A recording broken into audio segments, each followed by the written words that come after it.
Hello everyone, আসসালামু আলাইকুম। Welcome back to my YouTube channel. তো গাইস, আজকে ছিল ফ্রাইডে আর আম্মু দেখলাম অনেক কিছু রান্না করতেছিল। এখানে দেখলাম চিলি চিকেন রান্না করবে, তার জন্য হচ্ছে মুরগিটা ভেজে নিয়েছে আগে থেকে। তারপর হচ্ছে পেঁয়াজ, আদা, রসুন, মশলাগুলো, তারপর হচ্ছে সস দিয়ে দেন হচ্ছে মুরগিটা কষে নিচ্ছে। এখন হচ্ছে সস দিল 3 রকম, আর এখানে হচ্ছে হলুদ মরিচের গুঁড়া দিয়েছে। তারপর হচ্ছে একটা একটা করে মুরগির ভাজাগুলো দিয়ে দিচ্ছে, হালকা করে ভেজেছে। আর এখানে আরেকটা প্যানে হচ্ছে ফ্রাইড রাইস রান্না করার জন্য ফার্স্টে হচ্ছে ঘি দিয়ে দিয়েছে, তারপর হচ্ছে পেঁয়াজটা হালকা করে ভেজে। আর এখানে হচ্ছে মুরগির ফাইনাল লগ। আর এখানে হচ্ছে পেঁয়াজটা ভেজে দেন হচ্ছে সবজিগুলো, সিদ্ধ রাখা সবজিগুলো দিয়ে দিয়েছে। আর এখানে ডিম দিয়ে দিল 2টা।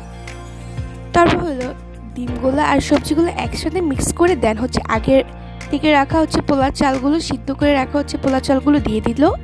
অল্প অল্প করে দিতে হবে, না তো লেগে যাবে। তো এটা হচ্ছে ফ্রাইড রাইসের ফাইনাল লুক। তো আজকে ভিডিওতে কেমন লাগছে প্লিজ লাইক, শেয়ার, সাবস্ক্রাইব